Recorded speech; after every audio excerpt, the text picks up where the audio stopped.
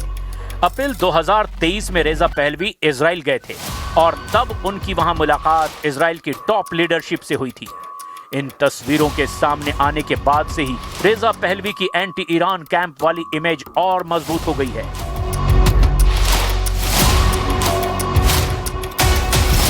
इस वक्त ईरान में आर्थिक बदहाली का बहाना लेकर प्रदर्शन का लेवल इस गहराई तक पहुंचाने की कोशिश है कि तख्ता पलट ही हो जाए। ईरान में चल रही इस मुहिम का रिमोट कंट्रोल अमेरिका में है और ये बात भी साफ हो चुकी है क्योंकि अमेरिका में रहने वाले रेजा पहलवी ने ईरान में प्रदर्शन तेज करने की मांग की है। रेजा पहलवी शाह मोहम्मद रेजा पहलवी के बेटे हैं। इनके खिलाफ ईरान में 1979 में क्रांति हुई थी। इन्हीं सभी समीकरणों के सेंटर में अब ईरान अमेरिका का बड़ा टारगेट बन चुका है।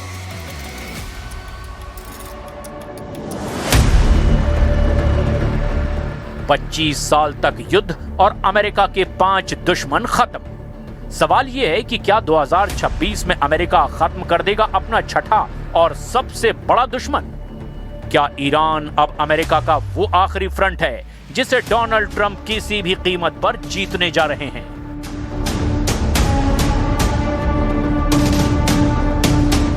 ट्रंप की तरफ से दावा किया जा रहा है कि ईरान के सर्वोच्च नेता अली खामनेई देश छोड़कर जाना चाहते हैं, तो वहीं खामनेई ने पलटवार करके बड़ा ऐलान कर दिया है कि तख्ता पलट तो डोनाल्ड ट्रंप का किया जाएगा।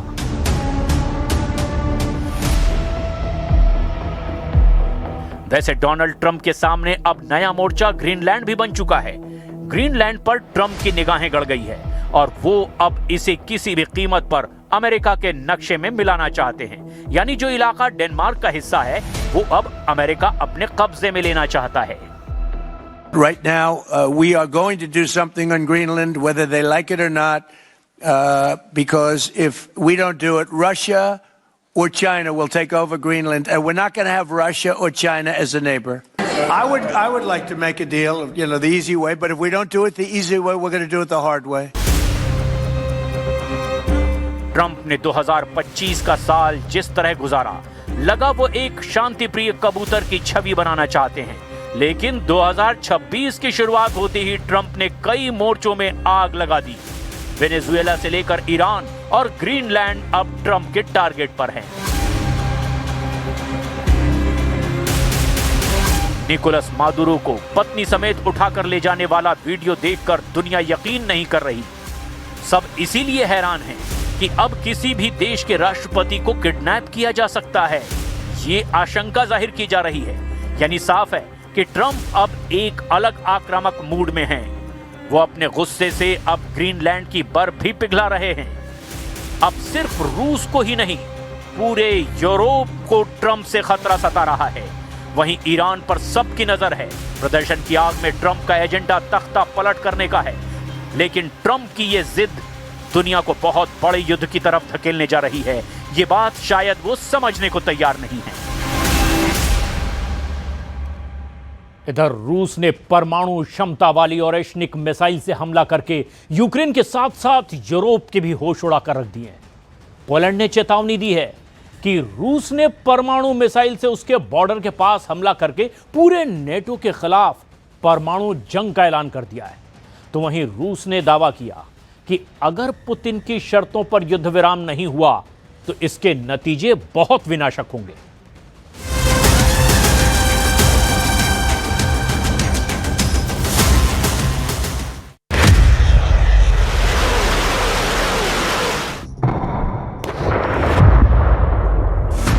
ज़ेलेंस्की के दरवाजे पर परमाणु हमला, रूस की ओरेशनिक का कोहराम। रूस ने अपने नए हमलों से साबित कर दिया है कि यूक्रेन जंग अब नेटो और यूरोपीय देशों के दरवाजे तक पहुंच चुकी है। परमाणु क्षमता वाली ओरेशनिक मिसाइल ने जिस तरह से यूक्रेन पर अब नया हमला किया है, उससे यूक्रेन से लगे हुए पोलैंड में कोहराम मच गया है। दावा किया जा रहा है कि राष्ट्रपति पुतिन ने अपने टॉप कमांडरों को सीधे आदेश दे दिया है कि यूक्रेन पर हमले की संख्या को 15 गुना तक बढ़ा दो। पिछले 2 हफ्ते में ही रूस ने पूर्वी यूक्रेन की कम से कम 160 बस्तियों पर कब्जा कर लिया है। इधर ज़ेलेंस्की ने दावा किया कि कि रूस ने परमाणु क्षमता वाली ओरेशनिक से हमला करके नेटो और अमेरिका को जंग के लिए सीधे तौर पर ललकार दिया है। अब हम आपको दिखाने जा रहे हैं कि कैसे 36 घंटे के भीतर ही अमेरिकी मीडिया ने राष्ट्रपति ट्रंप से यह जानने की कोशिश की कि क्या ट्रंप वेनेजुएला के राष्ट्रपति निकोलस मादुरो की तरह ही अब राष्ट्रपति पुतिन को भी अपनी सेना के स्पेशल कमांडो के जरिए अगवा कर सकते हैं। हम आपको ये भी दिखाएंगे कि कैसे यूक्रेन की राजधानी कीव में रूसी हमलों के बाद ब्लैकआउट हो गया है। लेकिन इस पूरे घटनाक्रम की शुरुआत करते हैं रूस की उस परमाणु क्षमता वाली ओरेशनिक मिसाइल से, जिसके हमले की धमक अमेरिका से लेकर यूरोप तक गूंज रही है। ओरेशनिक से परमाणु धमाका, यूक्रेन से पोलैंड तक तबाही। लगभग 4 साल से चल रहे रूस यूक्रेन युद्ध में आखिर अचानक ऐसा क्या हुआ कि रूस ने अपनी परमाणु क्षमता वाली ओरेशनिक मिसाइल से यूक्रेन पर भीषण हमला कर दिया।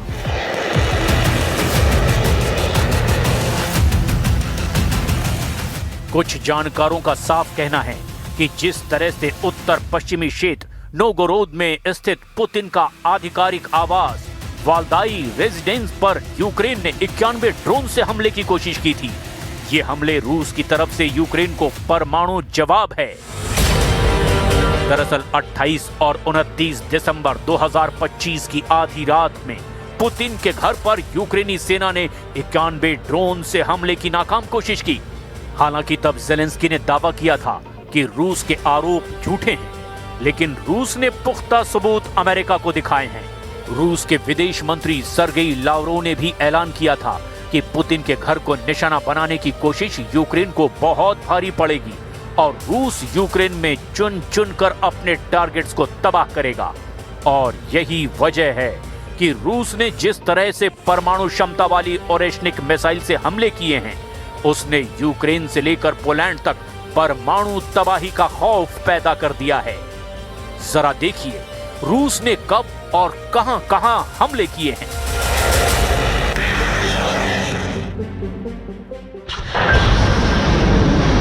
रूस ने यूक्रेन के साथ 2022 से जारी जंग यानी कि 4 साल में दूसरी बार अपनी हाइपरसोनिक बैलिस्टिक ओरेशनिक मिसाइल का इस्तेमाल किया।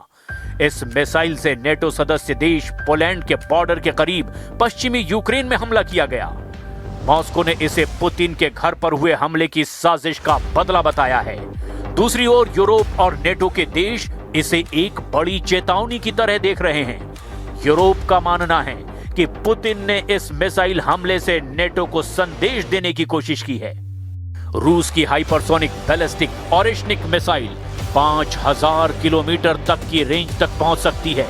इसका मतलब यह है कि ये यूरोप में कहीं भी हमला कर सकती है, यहां तक कि ये पूर्वी अमेरिका तक भी पहुंच रखती है। ओरेशनिक मिसाइल के यूके के लेविव शहर के पास गिरने, जो कि पोलैंड सीमा से 60 किलोमीटर दूर है, एक बड़ा संकेत है। यहां सैन्य अड्डा है जिससे युद्ध के दौरान यूक्रेन को हथियार ट्रांसफर किए गए हैं। रूस का ओरेशनिक मिसाइल से हमला इसीलिए चिंता बढ़ाता है क्योंकि ये मिसाइल सैद्धांतिक रूप से परमाणु हथियार ले जा सकती है। रूस ने इस मिसाइल से पहला हमला नवंबर 2024 में किया था। यह हमला तब हुआ था जब तत्कालीन अमेरिकी राष्ट्रपति बाइडेन ने यूक्रेन को हाइमार्स मिसाइलों से रूस के अंदर हमले की इजाजत दे दी थी। अब 9 जनवरी की रात रूस ने अपनी नई हाइपरसोनिक बैलिस्टिक मिसाइल ओरेशनिक से लीव क्षेत्र में हमला किया है। यह हमला नेटो देश पोलैंड से मात्र 60 किलोमीटर दूर एक भूमिगत गैस भंडारण सुविधा पर हुआ है।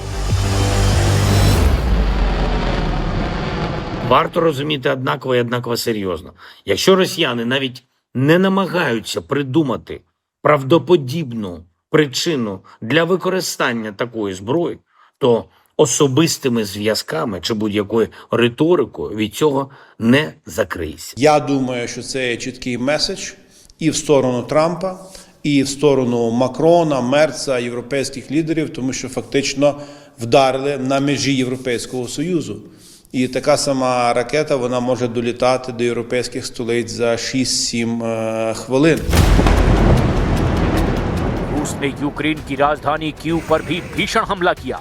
राजधानी कीव पर 240 से ज्यादा ड्रोनों और दर्जनों मिसाइलों से हमला किया गया। इसमें कतर के दूतावास की इमारत क्षतिग्रस्त हुई है। एक पैरामेडिक सहित 4 लोगों की मौत हो गई है।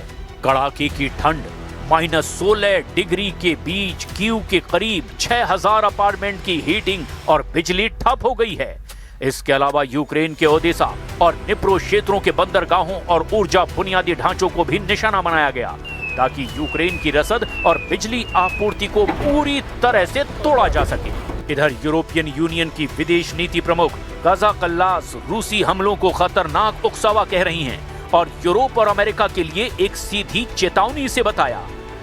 यूरोपियन यूनियन की विदेश नीति प्रमुख काजा कल्लास ने अपील की कि यूक्रेन को और ज्यादा एयर डिफेंस सिस्टम देने और रूस पर कई बड़े प्रतिबंध लगाने की बहुत जरूरत है।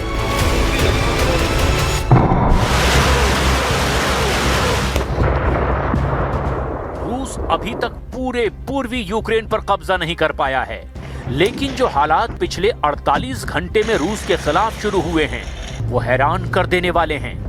मौजूदा हालातों को देखकर ऐसा लगता है कि शांति समझौते की आड़ में फ्रांस, ब्रिटेन, जर्मनी जैसे देशों के साथ मिलकर अमेरिका एक बड़ा वॉर गेम बना चुका है जिसमें शायद रूस फंस गया है। कुछ वॉर एक्सपर्ट्स का साफ दावा है कि रूस ने पूर्वी यूक्रेन के 27% से ज्यादा इलाके पर कब्जा कर लिया है। ऐसे हालात में अगर शांति समझौता होता है तो यूक्रेन को भारी नुकसान होगा और पूरी दुनिया में रूस विश्व विजेता की तरह अपनी जीत का डंका पीटेगा। अमेरिका, फ्रांस, ब्रिटेन और जर्मनी जैसे देश ऐसा हरगिज नहीं चाहते कि अमेरिका से लेकर यूरोप तक रूस सर्वशक्तिशाली साबित हो जाए। इसीलिए पिछले 15 महीनों में शांति समझौते की आड़ में रूस के खिलाफ चक्रव्यूह रचा गया है, जिसकी पहली झलक 6 जनवरी 2026 को पेरिस में दिखाई दी। अब आप ये भी जान लीजिए कि पेरिस में आखिर रूस के खिलाफ ऐसा क्या हुआ था जिसकी वजह से यूक्रेन के राष्ट्रपति ज़ेलेंस्की बेहद खुश हुए, जबकि रूस अमेरिका समेत यूरोप के 35 देशों को भीषण जंग की चेतावनी दे रहा है।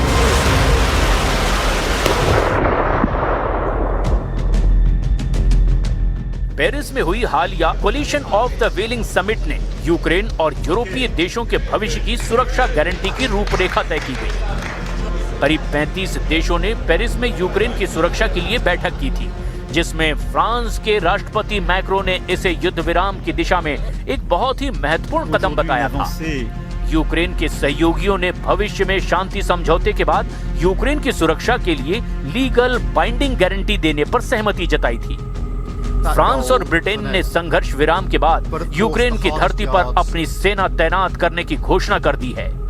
पेरिस में फ्रांस के राष्ट्रपति Emmanuel Macron, British PM Keir Starmer और यूक्रेनी राष्ट्रपति ज़ेलेंस्की के बीच कई महत्वपूर्ण सुरक्षा गारंटी समझौतों पर हस्ताक्षर भी हुए थे, जो रूस के लिए सीधे चुनौती की तरह देखा जा रहा है। ब्रिटेन और फ्रांस यूक्रेन के भीतर सैन्य उपकरण सुरक्षा के लिए मिलिट्री हब बनाने की योजना बना रहा है।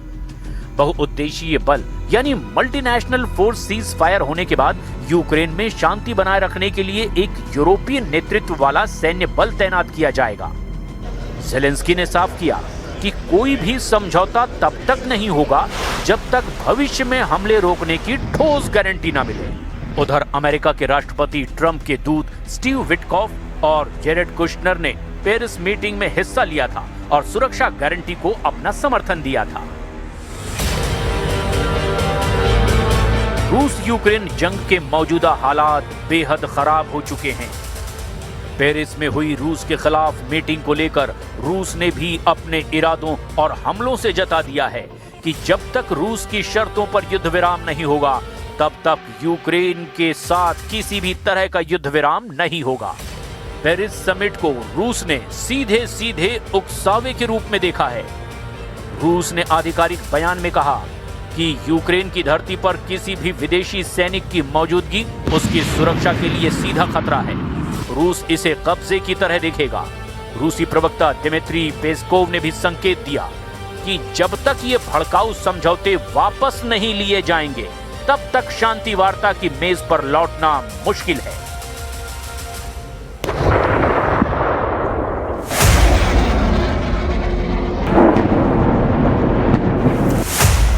जिस वक्त पेरिस में 35 से ज्यादा देशों की मीटिंग चल रही थी, उस वक्त रूस की सेना यूक्रेन पर भीषण हमले करने में जुटी हुई थी।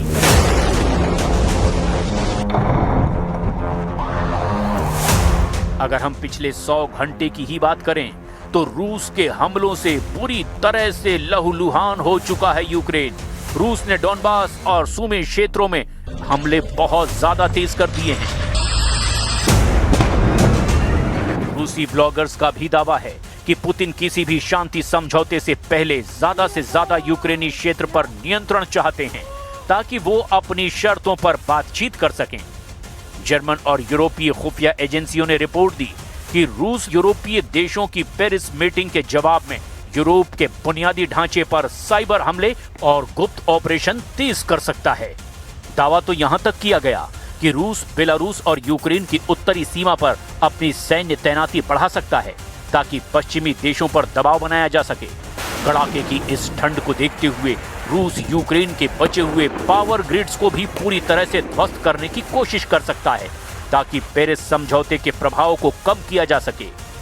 रूस, चीन, ईरान और उत्तर कोरिया के साथ मिलकर के एक समानांतर ब्लॉक मजबूत करने की कोशिश करेगा ताकि पश्चिमी देशों की कोलिशन ऑफ द विलिंग का मुकाबला किया जा सके।